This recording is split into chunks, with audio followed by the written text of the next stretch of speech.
Hi Skinnies, Nick here, and behind me is Mr. Hollywood. Pew pew. So we have had a super fun afternoon of a power outage. Jamison? Not only did my power go out, which we run pellet grills, so that's never fun, but the actual switch for the house broke. So I had to call an emergency electrician out. What a great guy Brad was. And get the actual switch replaced on the house as well. We were sitting there relaxing, having a great old time, and then all the lights went out. We And both I was looked at like, each other like, that's not good. a great day. That's never good. But no, we got it fixed very quickly. Literally the only downside to pellet grill cooking is that you rely on power, and I don't have a generator. The generator's at Grant's house. I couldn't get into the little Weber kettle. So we were a little bit behind schedule, but this is why we talk about resting, aiming to rest for 2 to 4 hours versus 1 hour. Because if things go wrong, or if you're cooking a particularly tough brisket that just won't come to temperature and stuff like that, it gives you that wriggle room for service. 100%. So you don't want to be rushed at the end, right? No. So you want to give yourself plenty of time. Yep. And the worst thing is having family going, where's dinner? It was meant to be on the table an hour ago. Versus, well, dinner was ready a little bit earlier. It's been kept nice and warm like a baby. Like a baby. And now I can whip it out and no stress. Whip it out, shove it in. We're not shoving it in this video. Whip it out, shove it in. Alright, so I'm going to flip the camera around. To me? To the pretty one. Okay, so this is my pretty thermometer. So this is an instant read thermopen. We talk about temperature checking all the time. Temperature is important, but probing is probably more important. Probing. You want it to probe like butter. Shove it in. Shove it in, probe it. Probe it in, probe it. So this thing here, this magical little pen, that they call it the thermopen, you'll see that it has this kind of temperature read. It's different to the one that sits on the Traegers or on your grills or your meters. It tends to sit in there reading an ambient temperature for one location. I'll use this probe to check the temperature is round about what the guide says, but then I'll also test it to make sure that it goes in nice and soft. The cool thing about this is it comes pre-calibrated. It does. They're actually considered the best in the world, and this one is a 1 second one. So that gives you a calibrated temperature reading within 1 second. It has my custom colour. That's actually mine. Is it? But that's okay. Which one's mine? The black one. Oh, that's what she said. All right. Ah! All right, so let's have a look. The moment of truth. We don't like to unpack our babies unless We've got no idea what it looks like, guys. It better be good. I hope it's good. Of course it's good. Holy dooly. Do you even brisket, bro? Yum. Oh my god. Oh, Jesus. Are you happy? Have a look. I don't want to show the temperature. I'll give it a time. Oh yeah, I won't show the temperature, but I'll do it from reverse. So we can just sort of see. Oh wow. I think she's a done. She is cooked. Happy? I'm really happy. But now we're going to do this really, really critical thing, which is a little bit more dangerous. We have got a bit of liquid here. Do you want to shut the pit while we actually talk about the how to wrap? We can. Yeah. I'll talk about that liquid in a second. So all I've done here is I've got a little table next to me. It's always nice to have something. Card table, your outdoor table. We were playing poker. We were playing poker. If anyone saw the post earlier, I won. We're going through round 2 at the moment. Did you win though? Actually, you didn't win. Actually, I won, and now. I don't think the crybaby. Nice try. I actually won. Just for the record. Okay. Nice try. Thanks, Hello Queen. So what I've got here is I've got a couple of sheets of foil that I've just kind of put on top of this table. You can see them here. I've got one under the other. I'm going to pick up my brisket. I'm going to put it out here. I'm going to cover it completely, like I would if I was doing the Texas Crunch. And once again, we talk about the quality of our foil. Yeah, so last time we talked about the fact that we're using this kind of ultra thick catering grade foil. If you've only got the real thin stuff, just use extra sheets. That's like the main five to six. Yeah, exactly. But the main thing here is I want to capture. I want to make sure I don't spill anything when I'm moving it. Then when I wrap it up in this, I'm going to let it sit and rest and absorb those juices as it cools.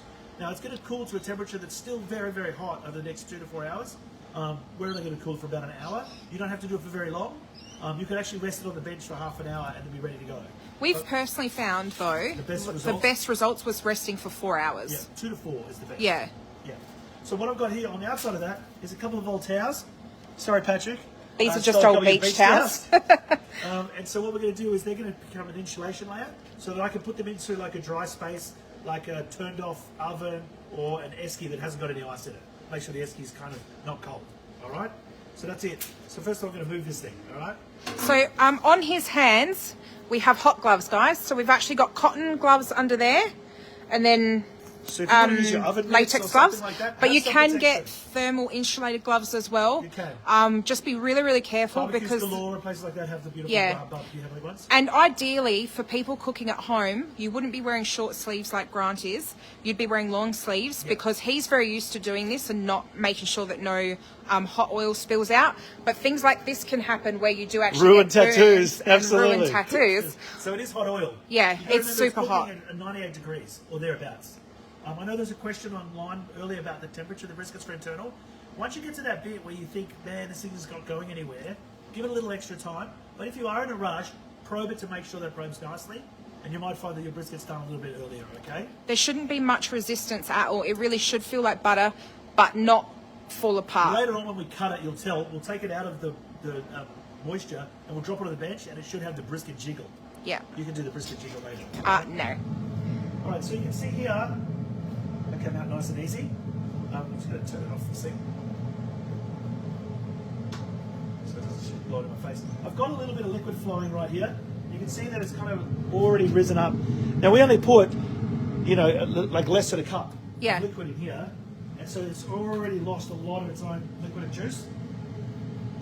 Is there something I can be doing to help? No, I'm just going to go up and move it. So you've got to be really careful at this point, guys. At this point is where your foil can actually split or break because it sticks to the grates. Exactly. And so you just got to be really careful. 100% careful. And it's okay to lose a bit of that juice because there's still heaps and heaps and heaps in here. And I'm going to wrap it up pretty quickly, right? So, all right, so now what's... Oh my goodness, it smells so good. It is really good. So I'm just going to grab this up. So I'm going to secure that boat. So that's nice and easy. Wrapped up beautifully. Okay, so he's nice and safe in the middle there. And you're being very careful not to ruin the bark. So you're creating more like a little cocoon for him. What's happened is, since we've opened this up, you can see that the air's already starting to hit it. Now, a good idea is to just leave it sitting here as the steam rises and just give it 30 seconds to a minute just to let that cooking stop. Because this thing's been cooking in there for hours and hours and hours, and it's so hot, that liquid's so hot. So we just leave it open for a couple of minutes. We're going to let that air just blow off it a little bit. Yeah, you can see the steam's kind of puffing out occasionally. Puffing out. That bark might sweat off a little, but you can see here, if I just open it up. It smells so good. That bark's not coming off. No. I can't break that bark off. No. But now we want this thing to rest up. We're going to wrap it up. So be very careful to make sure the juices weren't lost off the side there. I'm going to come along here and try and secure this as best I can.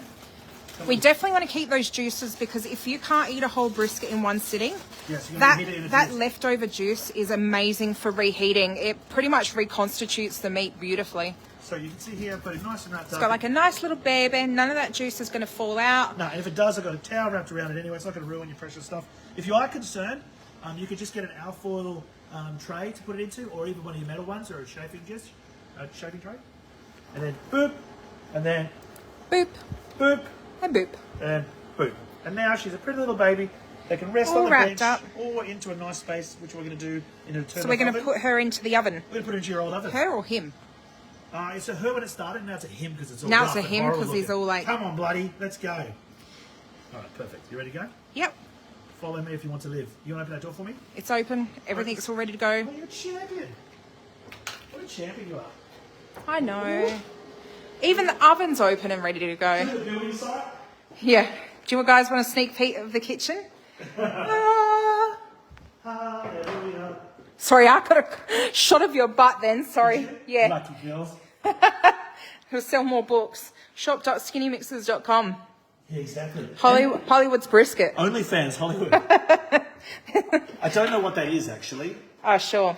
Okay, so we just basically have... Did you just use the foot? Yeah. Jeez, you're very, very capable, aren't you? Thanks. Turned off oven.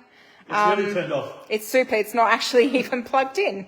All that is about a nice, dry, temperature-stable space. Yes. Yeah. So is there anything else you want to talk about with wrapping and stuff, Mr. No, I think the brisket thing is done. We might want to think about what you're going to have with it. You know, I think that's probably one of the things we can look at in the book. When we're cutting it up in about an hour, 100%, we can talk through maybe some things to share. My hair is looking shocking. Some things to serve. Let's get in better light. Oh, shit, dude. We can't look crap. Ugh. Ugh. No one wants to see that. Yucky. So tune back in an hour, Skinnies. Ideally, we would prefer to rest our brisket for at least 2 hours, but we, you know, Grant's got to get home to his family, and my kids are coming home as well. So tune back in 1 hour. Nick's off to the pub. I wish. Tune back in 1 hour, and we are going to show you this this brisket that we have been cooking all day. Love you guys.